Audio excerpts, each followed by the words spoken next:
Perkenalkan, saya Friza Azam Fadila. Saya merupakan salah satu anggota peneliti Lembaga Penelitian Karavan Cendekia.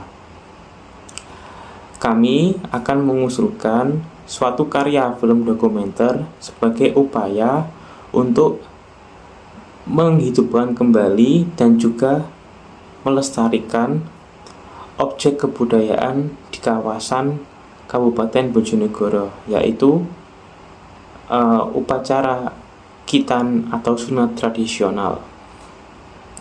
Judul dari karya kami yaitu film dokumenter khitan atau sunat, tradisi, eksistensi, dan juga gejolak calak dan mantri.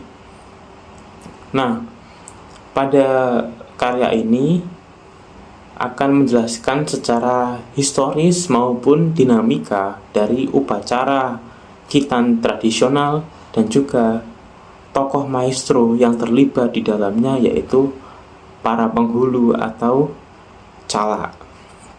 Nah, secara historis, upacara khitan tradisional ini dikenal oleh masyarakat Jawa sejak abad ke-16 pada periode Kurun Niaga.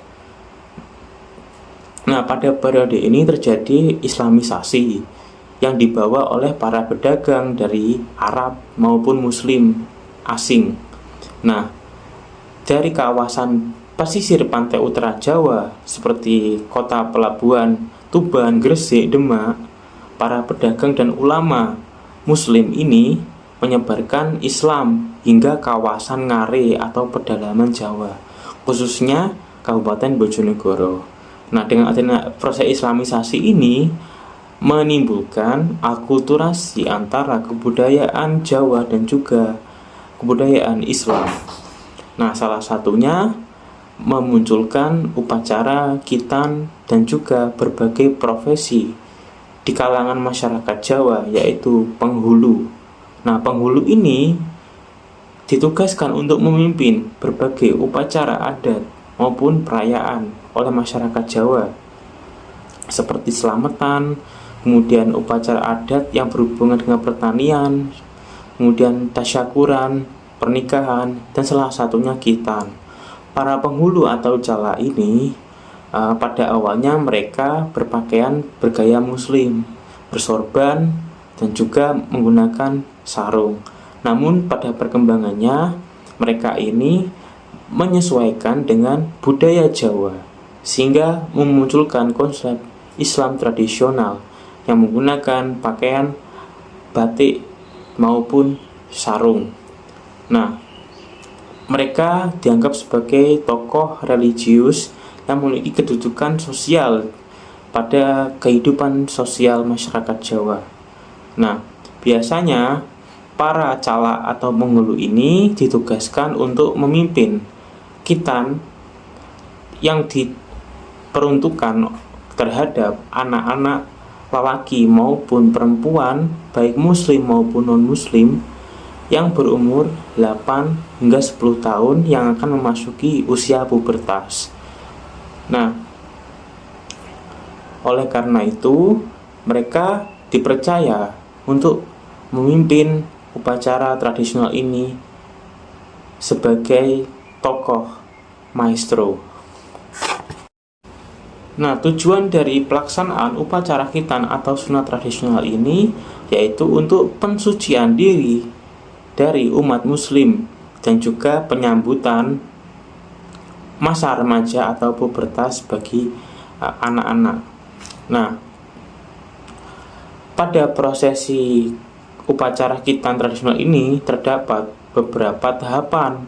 Yang pertama yaitu penghulu atau calak ini akan mengarahkan keluarga dari sang anak yang akan disunat untuk menaruh sesajen yang tujuannya untuk mengusir unsur-unsur negatif yang berhubungan dengan kosmologi atau spiritualitas. Kemudian mengarahkan anak yang disunat untuk berpakaian adat Jawa maupun Muslim dan juga mengenakan sarung. Setelah itu, penghulu atau calak membacakan doa-doa maupun mantra serta diikuti oleh sang anak yang akan disunat. Setelah itu, jika sang anak beragama Islam atau seorang Muslim, penghulu akan mengarahkan anak tersebut untuk membaca syahadat. Setelah pembacaan syahadat, para penghulu atau cala ini akan mengkhitan sang anak tersebut. Setelah proses khitan berlangsung, para penghulu atau cala ini mengarahkan sang ibu dari anak yang disunat untuk melangkahi anak tersebut sebanyak 3 kali. Tujuannya untuk sebagai manifestasi rasa restu kepada anak tersebut dan juga sebagai pengikhlasan bahwa anak tersebut sudah memasuki usia remaja. Nah, akan tetapi pada periode abad ke-19 hingga awal abad ke-20, eksistensi dari upacara tradisional khitan atau sunat dan juga profesi penghulu atau cala ini mulai tergerus. Hal ini diakibatkan adanya suatu kebijakan dan juga proses modernitas dan higienitas teknologi kesehatan di Hindia Belanda pada saat itu, yang dicetuskan oleh pemerintah Hindia Belanda melalui salah satunya proyek politik etis. Nah, pada awal abad ke-20, pemerintah Hindia Belanda membangun Akademi Sekolah Kedokteran Sofia di Batavia dan juga sekolah-sekolah Akademi Keperawatan atau mantri. Nah, hal ini sebagai awal mula pertukaran dan juga masuknya pengetahuan dan juga teknologi kesehatan modern di kawasan Jawa. Nah, dengan adanya teknologi dan juga pengetahuan medis modern pada periode tersebut, maka eksistensi dari para penghulu atau cala ini perlahan digantikan oleh para dokter maupun asisten kesehatan yang disebut dengan mantri. Nah, pada masa ini masyarakat Jawa cenderung mempercayai kesehatannya maupun praktik medis dan juga khitan kepada dokter Bumi Putra maupun Hindia Belanda dan juga para asisten kesehatan atau mantri. Nah, para asisten kesehatan atau mantri ini biasanya ditugaskan oleh pemerintah Hindia Belanda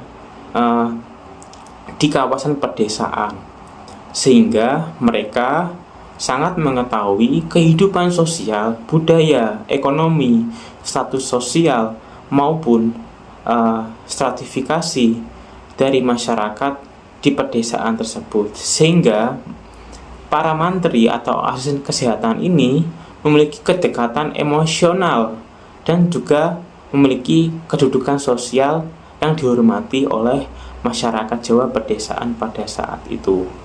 Nah, dengan hal ini menjadikan eksistensi para cala dan juga atau penghulu ini tergantikan oleh asisten kesehatan atau mantri di kawasan pedesaan, sehingga praktik upacara khitan atau sunat beralih dipimpin dan dijalankan oleh para mantri. Nah, berkembang hingga masa kini, eksistensi dari upacara adat tradisional ini mulai tergantikan oleh upacara adat khitan yang lebih ke teknologi modern medis yang dijalankan oleh para mantri. Nah, hal ini juga berakibat atau berdampak terhadap profesi dan juga eksistensi dari para penghulu atau cala di kawasan Kabupaten Bojonegoro yang mulai ditinggalkan dan juga mulai tergerus eksistensinya. Nah, oleh karena itu, penelitian ini akan mengkaji secara historis, kemudian dinamika, serta perkembangan di masa kini terkait upacara tradisi khitan secara tradisional maupun profesi yang berpengaruh pada upacara tersebut. Oleh karena itu, penelitian ini akan menggunakan metode penelitian etnohistory yang menggunakan pendekatan studi kualitatif sebagai teknik pengumpulan datanya. Sehingga penelitian ini mengkaji secara historis latar belakang, perkembangan, eksistensi, dan dinamika dari masa lalu hingga masa kini di kawasan Bojonegoro terkait upacara adat Kitan atau sunat dan juga profesi maestro, calak atau penghulu dan juga asisten kesehatan mantri.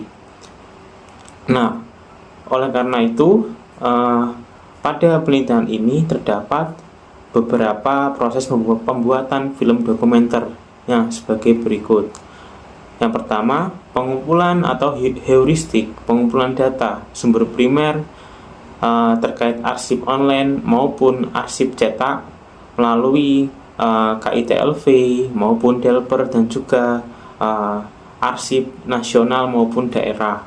Kemudian wawancara pelaku atau tokoh yang terlibat. Kemudian wawancara terhadap masyarakat. Kemudian pencarian sumber-sumber arsip maupun literatur lainnya. Kemudian yang kedua, pembuatan skenario, film dokumenter, dan juga penulisan draft narasi jurnal ilmiah maupun buku. Nah, yang ketiga, produksi tim dummy buku seperti layouting, draft buku, dan juga penyusunan cover buku. Nah, yang keempat, pengambilan gambar atau foto film dokumenter pada lokasi penelitian yaitu di kawasan Kabupaten Bojonegoro, Jawa Timur. Kemudian pengumpulan sumber arsip pendukung lainnya maupun literatur ilmiah tambahan. Kemudian yang kelima, pasca produksi, peluncuran draft film short dokumenter maupun film dokumenter dari Kitan atau sunat, tradisi, eksistensi, serta gejolak, calak, dan mantri. Kemudian yang terakhir yaitu kegiatan diskusi atau FGD, peluncuran film dan juga diseminasi karya film kepada para komunitas budaya maupun sejarah di kawasan Bojonegoro serta sekolah-sekolah maupun perguruan tinggi di kawasan Kabupaten Bojonegoro. Nah, dengan demikian harapan kami penelitian film dokumenter ini dapat diterima dengan baik dan juga akan bermanfaat sebagai suatu produk karya kajian sejarah kebudayaan yang berpengaruh terhadap mentalitas pembangunan nasional Republik Indonesia. Terima kasih.